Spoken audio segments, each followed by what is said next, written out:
है शिवम हरगामी जी, सभी लोग जानते होंगे, बहुत अच्छे कवि हैं। उनकी कुछ पंक्तियां मुझे प्राप्त हुई और कल बात बात में उन्होंने गीत लिखने के लिए हमको प्रेरित किया है। मैं उन पंक्तियों से इस कार्यक्रम की शुरुआत करता हूं और वो पंक्तियां आप सब लोगों के बीच में रखता हूं और इसके बाद विचार गोष्ठी में मेरे द्वारा पहले वक्तव्य होगा। उसके बाद मैं चाहूंगा कि अभी हमारे पास कोई ऐसे नाम नहीं है तो कौन लोग बोलेंगे। देखो, मुख्य अतिथि तो कार्यक्रम में बोलते ही हैं, अध्यक्षता करें बोलेंगे, विशेष अतिथि बोलेंगे, लेकिन मैं उससे पहले चाहता हूं कि अगर हमारे युवा साथी कोई अपनी बात कहना चाहते हैं कोई, तो जरूर हमारे पास आके अपना नाम या अंकित करा दें ताकि हमको ये संचालन करते हुए कोई असुविधा ना हो। और कुलदीप भैया भी बोलेंगे। पत्नियों से शुरुआत करता हूं कि ये फतेहपुर है, ये फतेहपुर है, ये फतेहपुर है, ये फतेहपुर है।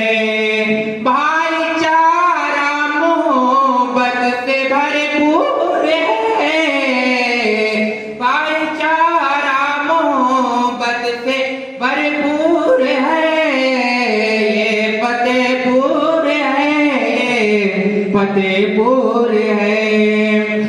बहती गंगा व यमुना की धाराएं, बहती गंगा और यमुना की धारा यहाँ है। प्रभु घाट पावन नजारा यहाँ है, प्रभु घाट पावन नजारा यहाँ।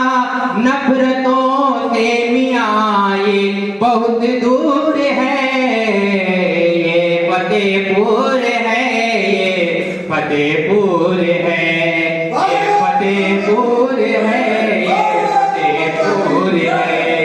आज जनपद की 195वीं वर्षगांठ पर हम सब लोग एकत्रित हैं।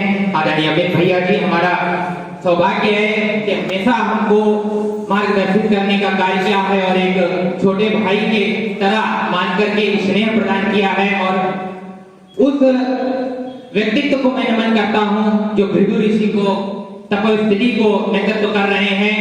और सभी लोग जानते हैं कि आज इस अवसर पर दो ब्लॉक प्रमुख हमारे बीच में उपस्थित हैं।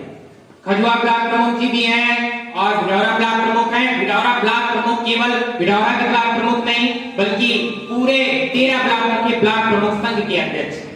3 ऐसे जनप्रतिनिधि हमारे बीच में उपस्थित हैं जिनसे मैं ये अपील करता हूं, निवेदन करता हूं कि ये वो भूमि है। सदैव अटल बिहारी वाजपेयी जी कहा करते थे, ये वंदन की भूमि है, ये अभिनंदन की भूमि है, ये अर्पण की भूमि है, ये तर्पण की भूमि है। लेकिन मेरे प्यारे मित्रों, फतेहपुर वासियों, आज गर्व के साथ मैं कहता हूं कि ये ऋषियों की भूमि है, ये कवियों की भूमि है और लहू देकर के जिन्होंने इसे सींचा है ये क्रांतिकारियों की भूमि है।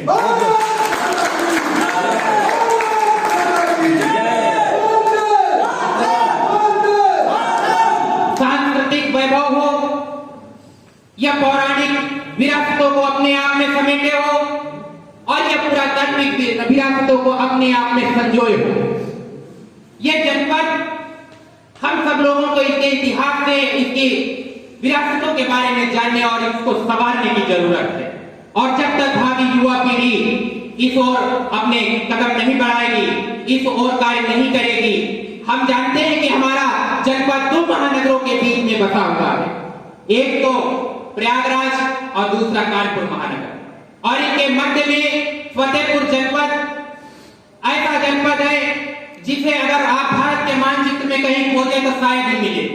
त्रिपाठी जी बैठे बहुत ही भौगोलिक मानचित्र के विशेषज्ञ हैं हमारे, नहीं मिलता है कहीं पर। जब बड़े बड़े हादसे हमारे जनपद में हुए, काल का मेल हादसा, जब यहाँ पर कोई आतंकवादी पकड़ा जाता है तब ये फतेहपुर जनपद देश की मीडिया की सुर्खियों में आता है।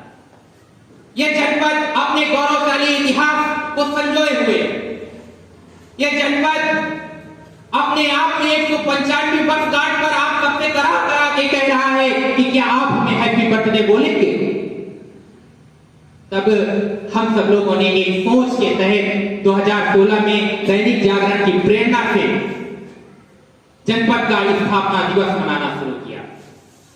और इस प्रेरणा से हम लोगों ने ये सोचा कि अगर हम अपने कार्यक्रम कहीं भी टेंट लगवा करके या किसी तरह से आयोजित करेंगे तो उसका उद्देश्य पूरा नहीं होता है। उद्देश्य तब पूरा होगा जब हम इसके लिए उन्हीं सांस्कृतिक, ऐतिहासिक, पौराणिक, पुरातात्विक विरासतों वाले स्थलों में कार्यक्रम आयोजित करेंगे, ताकि वहां पर जनपद के कोने कोने से जब हमारे युवा साथी, हमारे अतिथि वहां एकत्रित होंगे तो उनको भी इस बारे में जानकारी होगी कि हम किस स्थल पर आए हैं। मोनू भैया हमारे आए यहाँ पर और उन्होंने कहा मैं पहली बार बावनी इमली आया।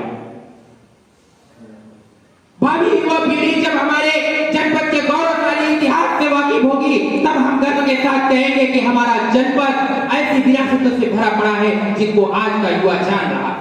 2016 के बाद हम लोगों ने 4 साल लगातार जिलाधिकारी को ज्ञापन दे करके मांग किया कि बड़े स्तर पर एक उत्सव की तरीके पूरे जिले में कोने कोने में जनपद का स्थापना दिवस हर्षोल्लास के साथ मनाया जाए। और इसके लिए जनप्रतिनिधियों को भी आगे आना चाहिए, प्रशासनिक स्तर को भी आगे आना चाहिए। और मैं धन्यवाद करता हूं जनपद की मीडिया को। आज अमर उजाला, दैनिक जागरण, हिंदुस्तान और तमाम अन्य अखबारों से, एएफपी टाइम्स से प्रकाश भी भैया यहाँ पर उपस्थित है, जिन्होंने इस जनपद के स्थापना दिवस को सुर्खियां प्रदान की और उससे ज्यादा कहीं मुझको हीरो बना दिया।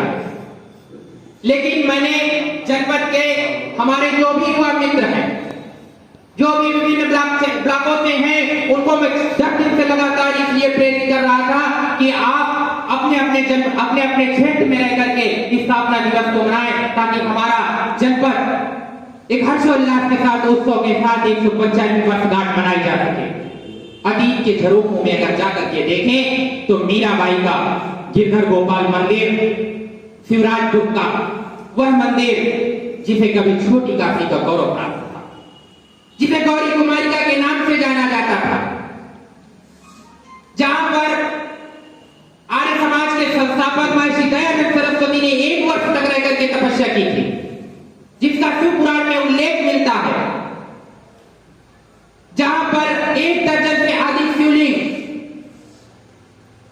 हमारे सांस्कृतिक वैभव को, उसकी स्मृतियों को आज भी वहां पर बयां करते हैं। अगर कोई खजुआ, शिवराजपुर, भिडौरा और असनी की यात्रा कर लेता था तो वो चारों धाम की यात्रा सी हुआ करती थी। मूर्ति शंकर शिवालय और भिन्न भिन्न धार्मिक स्मृतियों के केंद्र हमारी बुद्धि के संचार के स्थल हुआ करते थे। सांस्कृतिक वैभव के प्राप्त स्थल खजुआ का ये जो ऐतिहासिक स्थली पर आज हम सब लोग एकत्रित हैं, ये व्यापार और साहित्य और कला के कितने संदर्भों को अपने आप में समेटे हुए है। आज हम बावनी इमली में एकत्रित हैं और कुछ बताने की आवश्यकता नहीं है। मैं बावनी इमली के बारे में ज्यादा नहीं बता रहा हूं, क्यों? क्योंकि हमारे बीच में उनके वो परिजन उपस्थित हैं जिन्होंने कितने संघर्षों को देखा। इस कार्यक्रम की अध्यक्षता कर रहे हैं आदरणीय चंद्रपाल दद्दू जी। आप सभी लोगों को संघर्ष की उस कहानी आपके सामने रखेंगे जो अमर शहीद जोधा सिंह घटैया समेत 52 क्रांतिकारियों के आज भूख गवा दरख्त बन चुका वो इमली का पेड़ बयां कर रहा है। आज वो उनकी जुबानी से सुनेंगे, चंद्रपाल दद्दू जी से सुनेंगे आप। मुझे बड़ा गर्व होता है कि आज हम उस स्थली पर हैं जहां पर आके हमारे अंदर राष्ट्रभक्ति, देशभक्ति अपने आप प्रादुर्भावित होने लगती है। ये गर्व की बात है, गौरव की बात है कि आज 2 वर्षों से लगातार हम लोग यहाँ पर कार्यक्रम आयोजित कर रहे हैं और छोटे छोटे कार्यक्रमों से ये संदेश देना मात्र चाहते हैं, ना कि सुर्खियां बटोरना चाहते हैं, ना कि हम हीरो बनना चाहते हैं। हमारा उद्देश्य ये है कि इस जनपद के ऐतिहासिक स्थलों को संवारा जाए, उनको बचाने के लिए जो जीर्णशील स्थल हो रहे हैं उनको संवारने के लिए, उनको बचाने के लिए कदम उठाया जाए। और जैसे ही मैं आज 11:30 बजे के बाद बावनी इमली में अंदर कदम रखा है गेट से, मैंने देखा कि यहाँ पर ज्वाइंट मजिस्ट्रेट यहाँ के सुंदरीकरण के लिए निरीक्षण करने पहुंची हुई है।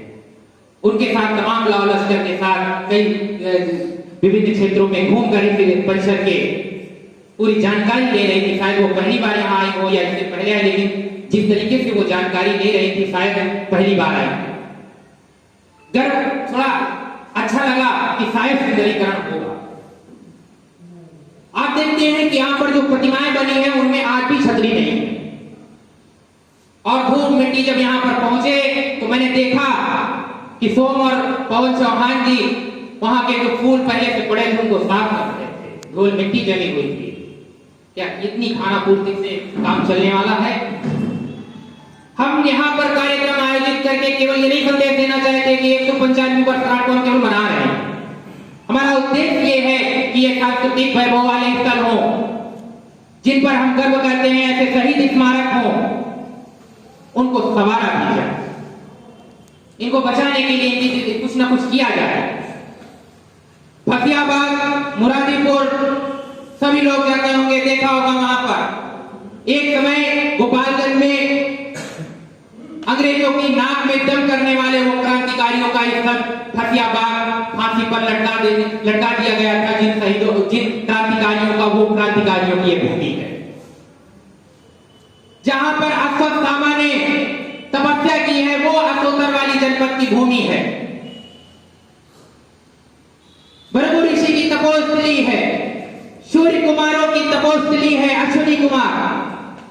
यह जनपद अपने आप में बहुत कुछ समेटे हुए है। बड़ा गर्व होता है कि हम उस जनपद के, उस माटी के लाल हैं जिस पर हम गर्व करते हैं।